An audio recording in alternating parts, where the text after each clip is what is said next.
Perfect. Okay, here we go.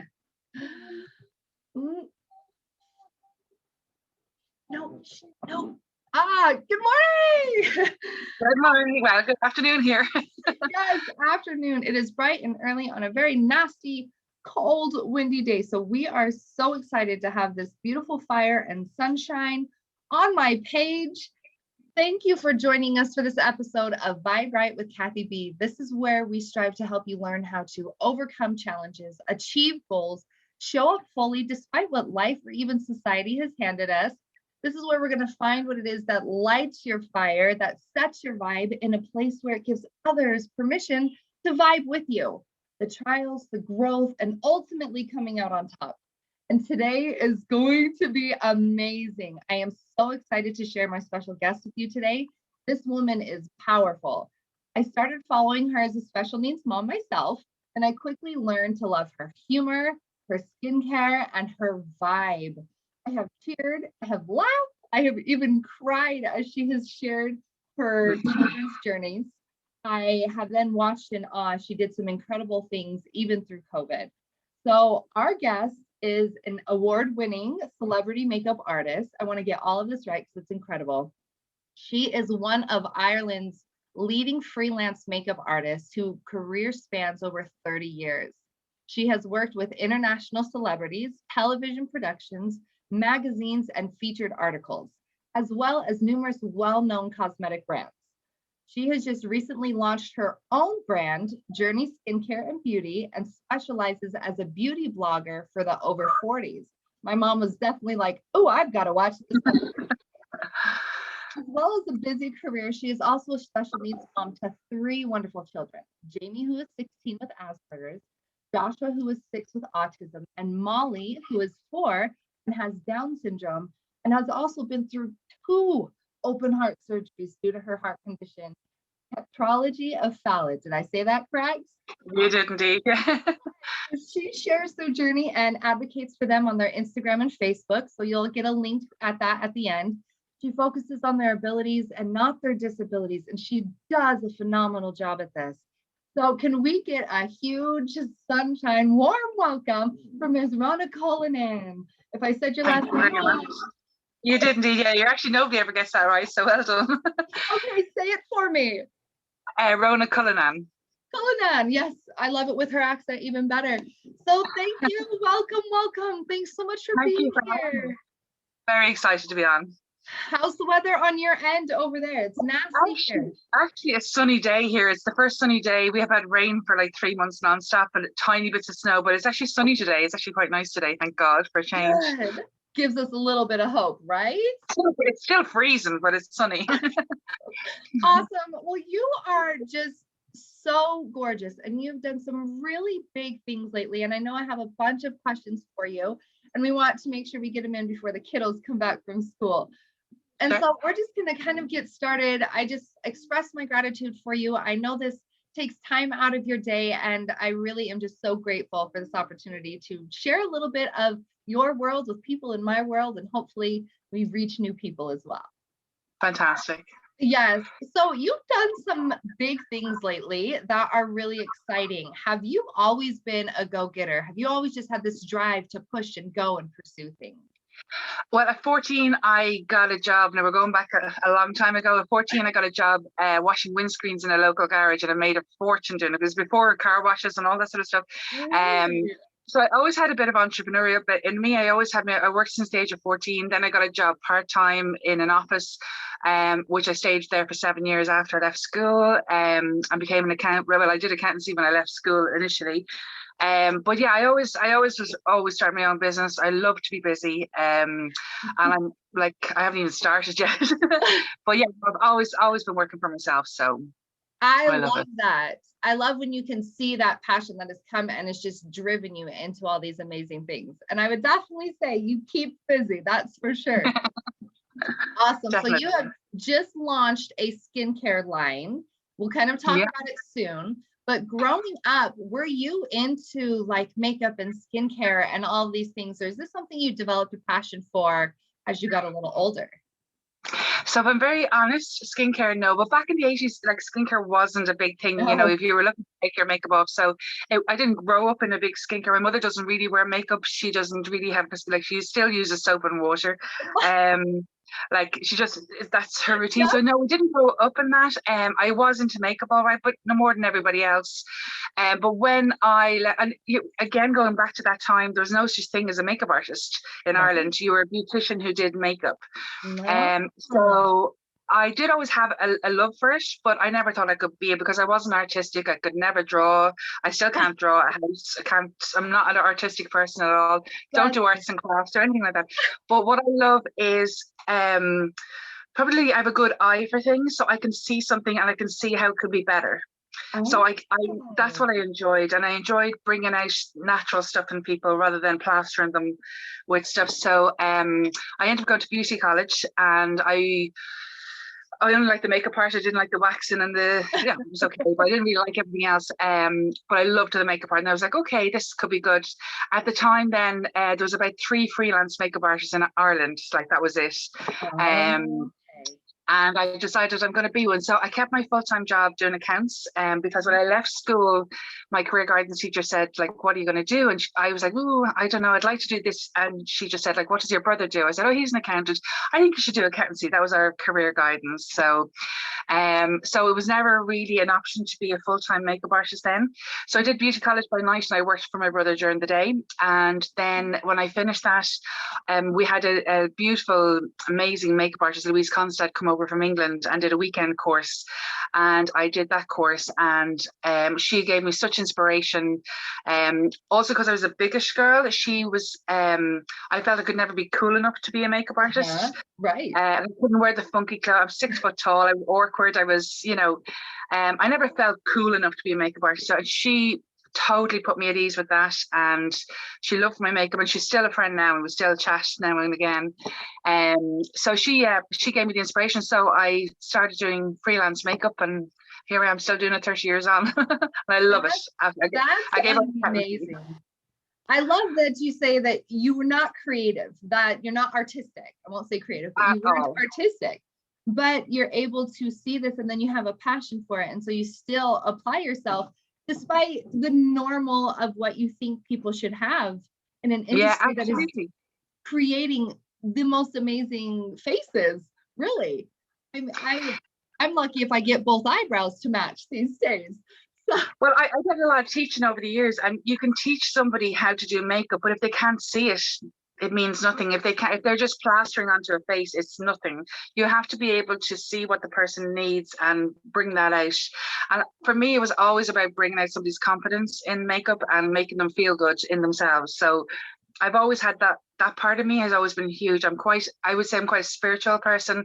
I'm a Reiki specialist, and I do a lot of meditation and Reiki. So I think that's the part I'm stronger on rather than creativity, if that makes sense. No, I absolutely love that. I am familiar with Reiki and energy, and I think that really taps into why you make yourself and people that you work with feel and look so beautiful, because you're not trying to make them look like a Kardashian or somebody else. You're just bringing out their natural stuff and enhancing the things that they have. And so, sorry, mom duty. Okay, so tell us, I know I mentioned it, but they probably forgot it since it was a little bit ago. Tell us the name of your skincare and why it's so great right now. Okay, so basically, I've always wanted to have my own range, but I wanted to have it at the right time and when it was ready. And I didn't really know what it was until lockdown last March. I had no idea this is going to happen. I just wanted to show you, actually, I don't think I told you about this, but 12 years ago, I wrote a book. So this was a makeup book back 12 years ago, and especially for cancer patients. So in the back, I have some sections on like how to recreate eyebrows and eyelashes when you're going through chemo and things like that. So this was my good friend, who's now a good friend, Sue. So basically how to recreate, you can see that there, how to recreate kind of eyebrows and stuff when you're going through chemo. So that was always a big part of me. And I've always met people along the way who have eczema or who have lots of different, Right. you know, things going on. So for years, the thing with makeup was, let's see how we can cover it. And I Right. think as I matured and as I got older, I was like, let's see how we can cure it. You know what I mean? Rather Love than trying to that. get to the problem and sort it, and then you can cover what's left. So that's where Journey started with. And because I'm into the meditation and Reiki as well, the name Journey came from that, like, every day is a journey. And some Right. days are going to be good journeys, some days are going to be bad journeys. Some people are on a cancer journey, some people are on this, you know, so many different journeys. And it's about taking 5-10 minutes out of your day to really prepare yourself mentally for your journey today.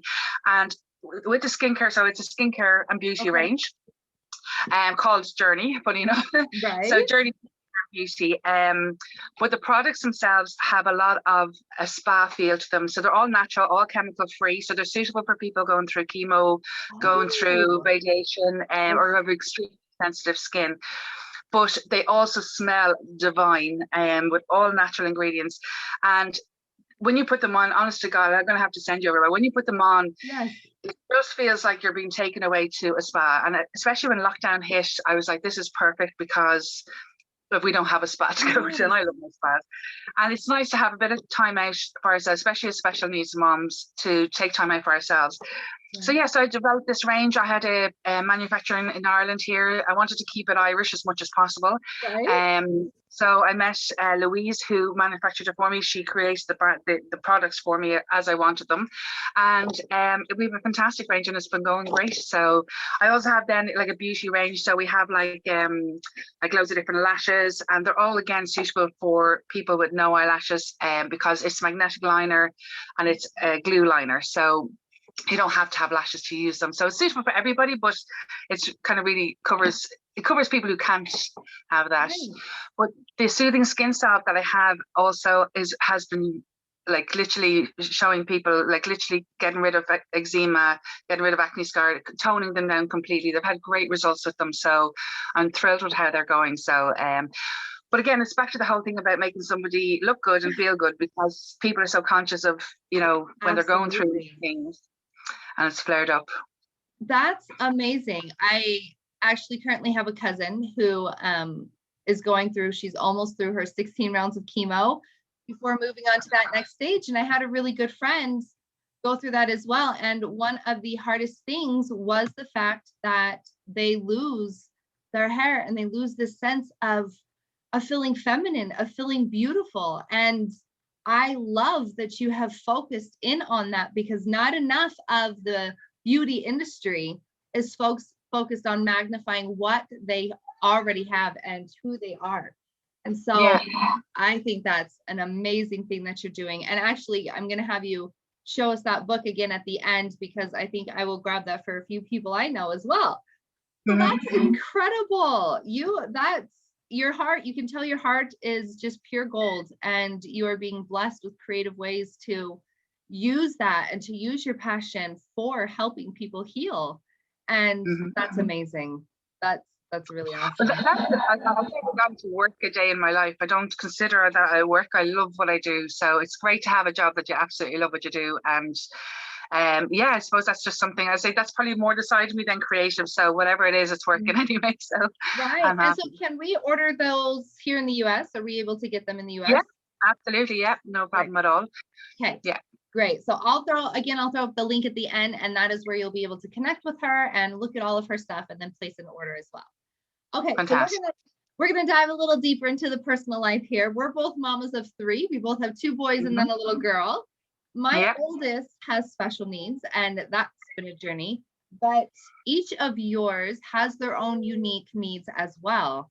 And so take us on a quick journey kind of with you about when you got the diagnosis for each, because I'm sure it was like getting one, you're like, okay, work through this, and then you get a different one and you're like, wait a minute.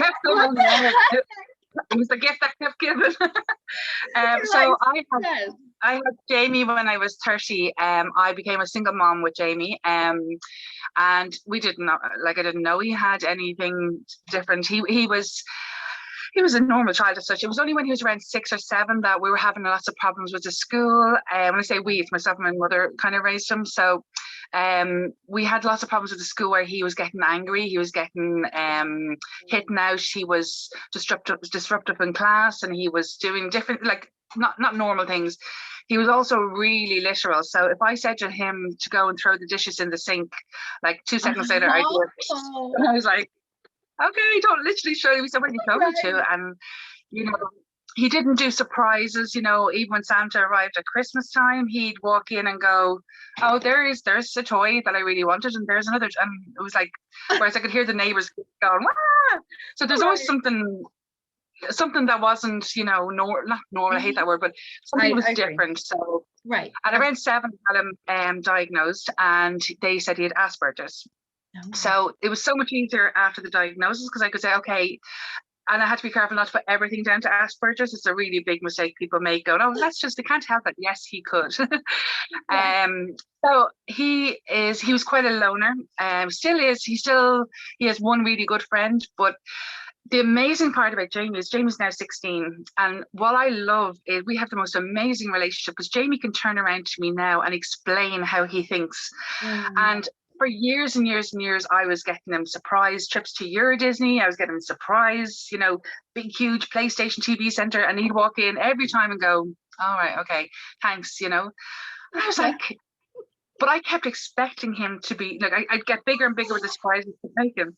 And he sat me down one day and he says, Mom, can I tell you something? He says, I don't understand surprises. He said, why would I be surprised at getting something that I didn't ask for?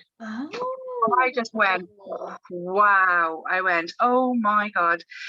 And I said, okay, I understand that. I said, but in the same breath, I love surprises. And now he surprises me all the time. And I love it. And it might be a bar of chocolate, but it's anything, you know.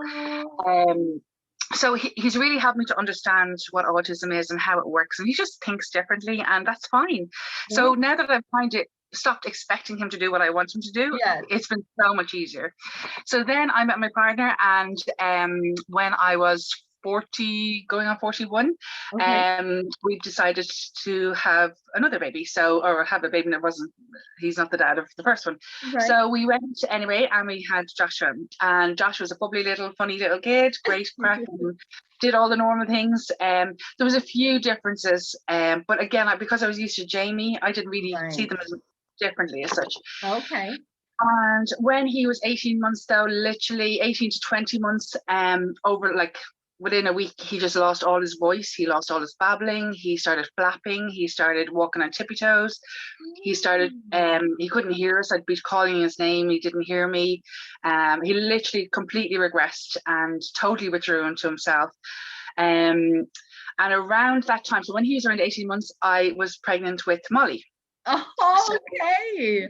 Let's just throw it into the mix. I don't do anything by hand. So Molly I'll skip forward and I'll go back to Joshua then. So Molly at 9 weeks pregnant, we had a scan because I had gestational diabetes on all my kids. They brought me in early just to double check. And at the 9-week scan, they told me that she had a severe heart defect and that she was going to need open heart surgery. I don't know how at 9 weeks and this baby was so tiny, but tell me that. And that she had a good possibility of having Down syndrome. So that was kind of a shock. So anyway, it was to be an option for us of any other choice. My baby was my baby, so we went on anyway with the pregnancy. They confirmed it as she got older that she would need surgery, and you know, we had ups and downs on the pregnancy, but she warriored through it, and she arrived and we got the diagnosis that yes, she has Down syndrome when she was born. But to be honest with you, we were so grateful she was alive. It was a really rough birth. I nearly died in the birth. Oh my goodness. Yeah, it was a very traumatic. It was a bit of an ER, like jump onto the trolley, cut me open on the way to the ER room. It was full dramatic. I don't think he's over it yet. Wow. So at that stage, I really didn't care about her having Down syndrome. I was so delighted she was alive and she was gorgeous. So anyway, by the time we got her home, Joshua was in full regression mode. So we were kind of going, maybe it's because of new baby, maybe it's because of this.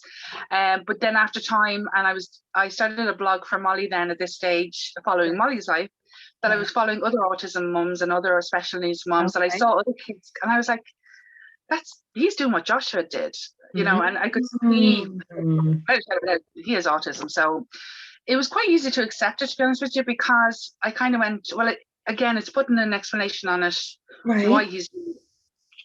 I did fear for him never speaking again. That was my biggest fear for him. Right. So we got him diagnosed at age 2, and we were quite lucky. We got him into the services quite early. So just to skip back to Molly, because I'm just trying to keep the timeline. Yeah. So in the middle of all this, Molly was born just at 6 months old. She had her first open heart surgery, Oh, and it was a disaster. It went totally wrong, and they had to basically they opened her up and went, oh no, she's not ready for this, and closed her up. what? So the worst part of that was after 7 days in hospital, she caught the rotavirus, which is basically like a really bad gastro bug. And we were in for 6 weeks after the operation. So the operation was fine. It was 6 weeks of hell at that stage. Oh my. She was so ill. And in the meantime, Joshua was kind of missing me. And like, Right. so this was a bit of a hectic time. Wow. So we went from there. Huh? That's incredible. All this time your mom heart is like aching for one kid and pushing for the other and in survival mode yourself. Yeah. It just, you just switch on. And again, I remember one day in particular, I went down, Molly had to have blood taken or something like that. And I went down, you had to go down to a different section, and there's a queue of people waiting. Back in the days when there was queues and you could sit beside somebody. And I remember I was sitting there with Molly in my arms, and I remember looking at her going, oh God, will she ever do this? Will she ever do that? Why does she have to have the heart? And I was going, oh, Joshua's odd. And in my head, I was going, and there's a little girl and boy running up and down the corridor in front of me. And I was kind of going, oh, why can't they be like them? Whatever. And this sounds a bit weird, but this was a life-changing moment for me. I was kind of tearing up, and next of all, I felt this little hand on my hand, and I looked down, and this little girl looked up at me, and she goes, your little girl is beautiful. What's her name? And I went, oh, her name's Molly. And she went, she's very, very good. And she just ran off, right? But Oh, she ran off. The girl had no hair. She had cancer, oh, right? And when she touched me, I know something happened that day. As she ran off, she just disappeared into the crowd. And I just went, oh my God, cop on. wow. Like, there's this beautiful little girl who may not survive, and I'm worrying because they're going to do things a little bit slower, and they're going to do things differently. Like, cop on. And that was an absolute life-changing moment for me. After that, I went back up to the heart ward. I looked around all the wards. There was a girl there that was there 2 years, another girl that was there like a year and a half, and I was like, I'm going to get out in 2 weeks' time. Like, shut up. And Right. that's really the attitude I took after that, is just be grateful that, like, that his autism is not the worst I've seen. She's fantastic. She's the easiest baby ever. She's an absolute diva at the moment, but she's which is great, because she's a diva. She's not sitting looking into a wall, and as you think children like what that would be. Right. So then at about 6 months after Joshua's diagnosis, somebody, it was actually a nurse of Molly, said to me, have you ever tried CBD oil? Okay. So I was like, cannabis? Why would you give your child cannabis? So anyway, I did a lot of research into it and realized that CBD oil wasn't cannabis, that it was more of a food supplement. And I tried it, and literally life-changing. So Joshua at the moment has no sensory, no stimming. This is since about 6 months after starting the oil. No sensory issues, no stimming. He never stops talking. He's fully verbal now. And he literally, apart from a bit of a learning disability, he's like every other child here. He does do certain, he doesn't not have autism, but all the sensory stuff and everything are really juiced. So we had a huge journey with him with CBD oil, and we're all on CBD oil, hence I'm sitting here quite calm.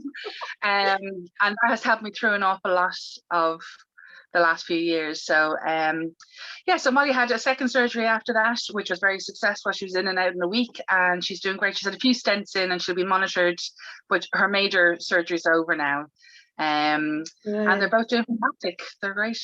That is amazing. I mean, I know what it's like just having one, and he had a big surgery when he was almost 2. And there's things that you can't control that you have to learn in a way to accept them and acknowledge a higher power has control of that. But I'm right there with you. And it's a really weird thing to look at your child and ache for them to have a normal life, right? Thinking what we intended for them, what we plan to do with them may not actually happen or in the way we desired. But then there's always that moment. And it was it gave me goosebumps when you talked about that little girl, and you never know what it's going to be that comes up and just says, your child is exactly how it needs to be. You know, Exactly. like we have to get over this stigma that we have and this fear that we have of this unkind world, because these little ones, they were being forged through some serious stuff, and they are going to be these warriors that change the world. Absolutely. I mean, Jamie now, who's 16, like I worried so much about him having lots of friends. I used to bring him to parties, I bring him to football, I bring him to scouts, or everything. I was like, here's new friends for you. And he was like, Mom, I'm actually quite happy with the one friend I have. And if I didn't have any friends, I'm actually okay with myself. And I'm like going, oh my God. But to give some people some hope, Jamie is a patrol leader in the Scouts. I don't know if you have Scouts over there, but he's a patrol leader in Scouts, which is a really high up. He's been to China, he's been to Canada, he's been traveling all over the world with school trips and Scouts trips. He has done skiing. Now, another bit, Jamie was born with clubfoot. That's a whole other story. But anyway, he's been through his story. So he was told he'd never walk properly. He was skiing, he hikes every weekend. He has a job. He's 16. He has a job for the last 2 years in the local supermarket, and he does amazingly. He's his own bank account, his own money. He's so independent, and so he may not be what it is, but I'm looking at some of the kids on the street who are out in the corner drinking and smoking, and I'm like, I don't want him to be that. I'm so happy he's different and himself, And you're 100% right. It's about letting them be themselves and accepting them for who they are. Exactly. We wouldn't want somebody to change us. No, absolutely not. And that is what I love about your entire journey of your career, of your children. It is purely about letting them be, letting them highlighting who they are and what they are, and empowering them with what they already have. And so that is incredible. Okay, so and that's where I do go with the, you should focus on their abilities, not their disabilities, because one, you're going to give more power to their abilities, and two, you're going to, it's a positive thing. It's a positive way of looking at it. So yes, that's how I do it. I love that so much. So juggling mom life in all the ways that it was required for you, what are a few things that kept you above water when you felt like sinking? Because I'm sure there were those moments, having an 18-month-old who has now regressed to not speaking, having a new baby with all these new challenges you've never had, having an older son, with his. So what are some things in those sinking moments that really kept you afloat? Yeah, I suppose probably my own Reiki and my own meditation really, really helped me on a daily basis. I still every day, it was just 10 minutes in the morning or 10 minutes during the day, sometimes I stop and just kind of focus on myself and my thoughts. And I've always been an extremely positive person anyway. So it's kind of the way I look at this. People are always kind of saying, oh God, must be. I'm like, I didn't get a choice in it. It's who my children are. So I don't see it as, like I'm not jealous of other families who have normal children or typical children. My children who they are, this is my life. Now it is hectic at times, but I get a lot of help. And I get a lot, like they're in creche full, so we're in complete lockdown at the moment, but they're in full-time creche. I've been so blessed to have them in creche. The creche are amazing. So they have their routine kept at the moment. So, but yeah, juggling it is a matter of time management to some degree. And I work really hard during the day when they're gone. So when they come home, I spend that 2 hours with them solid, and we do lots of stuff in those 2 hours. Then the minute they're going to bed, I'm out. But I do work till probably 2 in the morning most nights at the moment, and but I love working. So it's for me at the moment with lockdown, it's a social way of chatting to people, like talking to you. It's just, I suppose it's just a matter of I can go for so long, but I feel I need I know when I'm starting to go low, and that's when I'll stop and I'll take 2 days off and I'll just sleep for a day, or I'll go away. Now, what we normally do during normal time is every 6 weeks I book a night away. Oh. So even if it's just one night, it's normally just one night, maybe 2 nights if we're really lucky. And I know for this 6 weeks is all I have to get through, and then I have a night away, and then I'm recharged. I really think it's important for mums and dads to really take that time out and to really go, do you know what, this is our time for your relationship as well as for everything else, for your sanity. Right. But I would say as well, CBD oil helps me a lot. That keeps me very kind of from going down too much. But I know lots of people who do suffer with mental health. I'm just very lucky that I'm a very strong person, and as I say, I'm not, I think probably my blogging and talking on the likes of here and on my pages, I find that nearly like therapy. Yes. So therefore I don't need therapy, if you know what I mean. I kind of do that with that. And when I work, I'm always with girls. I'm doing makeup, so it's like girly day every day. So I'm getting a lot of therapy by talking so much. If that makes sense. Yes, it does. No, you had 2 points there that were really, really good. One, it's do something that you love. You know, like a lot of us get bogged down with, well, I have to do this. You don't have to. You know, You can do whatever you want. The path that you're choosing, and it's not necessarily that the road to what's gonna make you happy is easy, but it is worth it. Like you show, like it's worth it. And so find that thing that brings you joy, whether it's connecting with somebody or a group of friends, you know, every weekend, you know, on Zoom or something like that. Or I know COVID has made things so strenuous for those who already struggled. We're cooped up with our children. We are cooped up without extra help, and all these things can drive us to insanity if we don't have an outlet. And then you mentioned making that time. I am going to talk to my husband about that every 6 weeks. Mama's checking out for a minute. Absolutely. And whether it's with him or with the girls, it's like I have to know now. At the moment, I say that's hard because I can't do it. But I have my Zoom meetings with the girls. We get dressed up and we have our cocktails and we have our drinks. And we do that every 4 weeks. And then but I say I come out, I'm out in a little place at the back here. So I have a room donated as a makeup room where I have all my stock here, and this is my little space. But when I do come out, I light incense. I light my candles are all here. I don't see them there. I come out and make it my space, and it's a very peaceful place. So I can go into my own little zone here, and I don't even think about the house or what has to be done in there. And then when I go back in, so it's like going out to work. So it's kind of a way of, but you have to improvise. You have to make it work for you, and you have to try and find something that, you know, you can take. And that's where journey, as I said, like it's literally like putting on a spa treatment. So take that 10 minutes, even just stand in your bathroom, but just stop and go, right, bring it on. Yes, that is part of my normal routine as well, because I don't have the time to always sit down and have this like 20-minute Zen session. I can't keep them from pounding on the door if I lock it. And so in the morning, I have my essential oils there.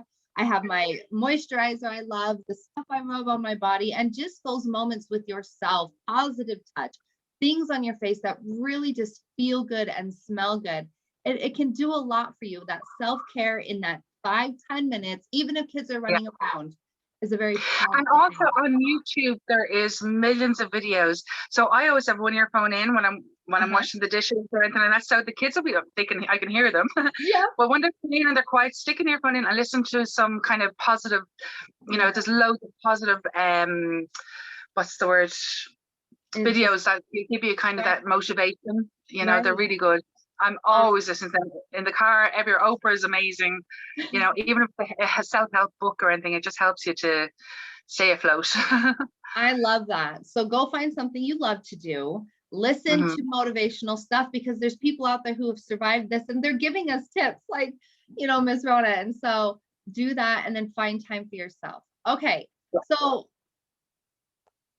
well, we kind of know what drove you. So what was the most challenging part about creating your own thing or starting, because you're in this makeup line for so long, now you're creating your own skincare. You've got these children, you've got COVID happening. What was the most challenging part about doing all of that? So probably the most challenging part was the lockdown, because I couldn't, like I did, we had to try and do videos, and even to see the products, I was waiting on her to post them to me to try them out, then go, no, I don't like that, send it back. Time consuming more so. But I don't think, if COVID hadn't happened, I don't think I could have done this, because I wouldn't have had the time. I'd be out doing weddings all week. I'm running around. So it kind of gave me the time to do it. It's, do you know something? It wasn't that difficult, because she made the products that I wanted and they worked, and I was delighted with them. But I think when you're doing something you're really passionate, it should be easy. You know, the only real things were things that were out of our control, as I say, was the posts and deliveries and stuff like that. But actually, the worst part of everything was the labeling of the bottles. That took about 2 months. Honest to God, it was a disaster. The products were fine, the labeling and the jars, getting the right ones in, because you had to order in bulk, and then if they were wrong, we had to send them out. Anyway, that was a nightmare. So, but really that was down to logistics more than anything, just because of COVID. Right.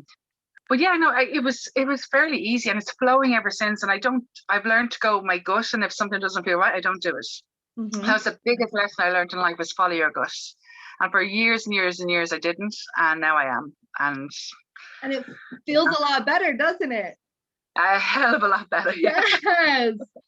All that inner battle is gone now. So yeah, big time. Yes, because when you pop up on your videos and your posts, you have so much light. Like, I loved watching. I laughed so hard when you videoed Molly at therapy eating her finger food for the first time, feeding herself. Like, I wouldn't have believed this if she wouldn't have sent me this. And then she gets home and you're trying to give it to her and she's like, no, no. And you're like, come on.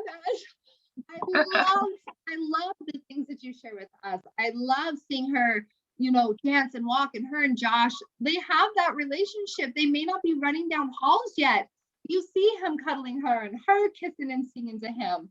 And it's just such a good feeling and a good vibe that you put out and that you share. So I know you mentioned in the morning just doing a few things, but what are a few of your daily kind of non-negotiables that you do that help keep your vibe right? Let me see. Well, I suppose when I wake up in the morning, I do my 10 minutes in the morning. I take that 10 minutes. So I get up 10 minutes early the days that I need to, and do that. So really, it's hard to tell. I don't really do anything set every day, bar that 10 minutes. I do take that 10 minutes every day to do that. I suppose I watch myself, if that makes sense. I keep a good eye on myself. I don't take the eye off the ball. I think that's the main thing I do. So I know if I'm dipping, I stop and I fix it, and then I move on. But on a daily basis, I say the kids are fantastic, and like, as you see, they get on great. I don't put up all the moments. They're normal children. Right. We have our moments. But they're very bubbly, positive children, and they bounce off each other a lot. Like Joshua adores her, and she just hits him in the face and tells him to go off. Like, she's such a diva. But like, I think that's another thing with Down syndrome that people don't understand. And I see so many posts from people who are pregnant and they just after getting a diagnosis going, oh my God, what have I got in stuff?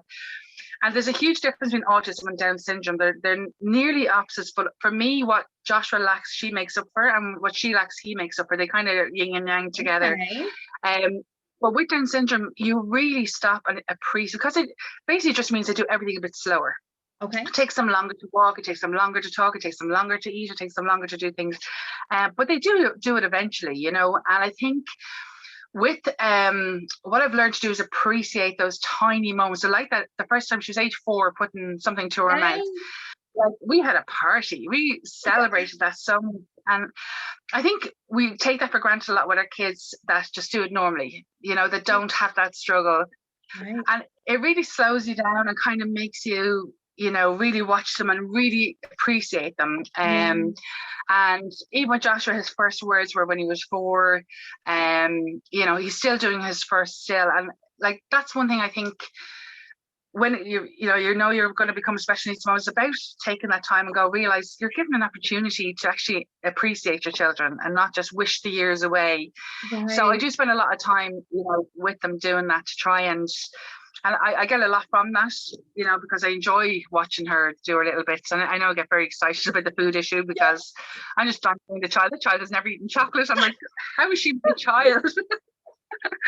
So, but this year I am doing something for myself. I'm having a gastric bypass done in the next couple of months. Okay. And I decided I've done my years with it. No, I've done my years. I'm not giving them up, but this year's about me. It's about my journey with Journey, and it's about my journey. And I've been overweight since I was like born, and I've no issue with it. I'm quite confident in it. Right. I've never sat crying for years over my weight. But health-wise now, I'm running after 2 kids with special needs, and now Molly's taken off. I definitely need to follow her. I kind of thought, it's time, and I've done everything. So anyway, I'm having a gastric bypass in the next couple of months. So I'm so excited about that.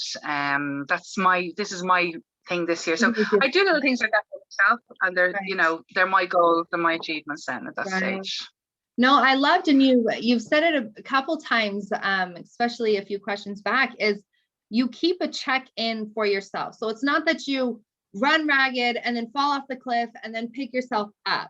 You catch yourself. And I think that's so important to keep our vibe in the place where it's supposed to be, to keep our health where it needs to be, to keep our progress in our family and our life where it needs to be, is by being completely aware of what we can give, when we need to rest, how resting looks for us, and then really embracing that with your children as well. As like, mommy loves you, but mommy's gonna rest today, you know? Yeah, and that's so true. Yes, and that is, and it teaches them that, okay, I can do this, but if I need to rest, I can rest, because that's what we do. You know, and so, and I love that you brought up. Sometimes you need to be told that, because mom guilt is a horrible thing. And I had it the first time I went away after having Molly, I think it was. And like, I still went away every 6 weeks, don't get me wrong, but I went away with guilt. And then it was actually a nurse said to me, no, you deserve this. And you're going to be a better mom when you come back from it. You're going to be more ready for them and more in a better place yourself. So, and sometimes like you need to be told. I've had so many brides over the years going, oh, we're going to take the baby on honeymoon. I'm like, you know, why? You're going to go for 4 days, go and enjoy your time. And she did. Well, this one particular bride did, and she came back, she thanked me afterwards. She's like, oh my God, I just needed kind of permission to enjoy myself. So I think it's important to listen to that and go, you know, it's okay to have a bit of me time. As I always say, if you're on an airplane and the plane's going down, the first thing to tell you is put on your own mask, and then you look after your children. And that I always argue that for years, going, why would you do that? Of course I'm going to put my child on first. But it makes you're no use to your children unless you're okay. Absolutely. And that meant so much to me. And I went, okay, I'll go away every 6 weeks. That's my excuse, and I'm sticking to it. Yes, no, I love it. So anybody watching, you have permission from both of us to go take care of yourself. Now, don't abandon for months on end and then show up and be completely different, but find that time, whether it's a hike by yourself, whether it's a nap by yourself, whether it's calling your best friend saying, can you just take them so I can do laundry while watching Netflix for 2 hours by myself? You have permission to do that. And I really highly doubt if anybody ever got a phone call from you saying, can you watch them? I just need help, that they would be like, oh, you bad mother, and hang up. People want to help you. So get out of your own way and allow people to help you. And delegate. Yeah, absolutely. Awesome. Okay, so while I'm getting your image to pull up, we're going to wrap up with one last question. I love this because I love to see what people dream of, what they think of. So while I pull this up, what is your big dream? Like, what does your perfect or ideal future look like for you, your family? And how does it feel? Let's do a little imagine. How does it feel when you reach that? So what does it look like? And how do you know that's going to feel when we reach that? So my goals for the next year or two, one is obviously to expand Journey. I'm bringing out loads of new products over the next year. I am nearly into the States, so I'm really excited about that. I have a good contact over there, so I would love to go worldwide with the brand, and also to own my own house, finally own my own house. So yeah, I mean, that's really it. Like, I don't have any major, you know, to have a really successful and international brand, and I'd love to be recognized for, you know, in the cancer world, that people understand that this is for them. So yeah, if I say, it makes me happy to see other people happy. So yeah, I said it's too much like a beauty pageant thing, but yeah, just, you know, a house is probably the main thing. Right? Yes. Well, guys, go on here. You can catch the replay on my YouTube channel. There's the link there. Like and subscribe it. The more subscriptions I have, I am able to customize and make that link shorter.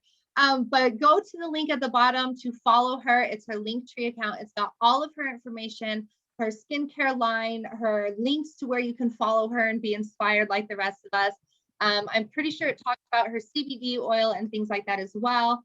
And so, but go on there, connect with her, follow her, and just be inspired for her journey. Reach out to her, buy her products, get them in your hands, get them to the people that you love that need them as well. And what was the name of that book you wrote again? Which? The book that you wrote? Oh, the book is called Look Good, Feel Good. Look Good. It's available. I'll put up a link to it on my page. It's available actually from the Marie Keating Foundation, which is a cancer. All the proceeds from the book go to, but I think it's only like €5 now. So I'll leave a link. I'll send you the link for that as well. Okay. So look for those, look for the replay, share this with people, be inspired. And I hope you guys all gained those golden nuggets that she shared with us today, because it really is a journey. But when you love what you do, when you look at things from a different angle, a different perspective, and you give yourself permission to be in touch with yourself and to be present with you and your family, then you can achieve things in the middle of COVID. You can have crazy labels. You can have the stuff that you desire to share with the world in a way that makes you happy and proud and just confident in who you are and what you are. So thank you. If you were watching this, give a big hand clap and send your love to Ms. Rhona and her family and everybody that watches her. And we just thank you so much for showing up just full of everything, the love, the vibes, the light, the hope that you bring. So thank you for being who you are and embracing you and sharing that with us today. Thank you so much, Kathy. Yes, and we will catch you on the flip side, and hope you guys enjoy the rest of the stay tuned for more episodes on ways to inspire and motivate your life and light that fire. So have a great afternoon, evening, morning, wherever you are at. All right.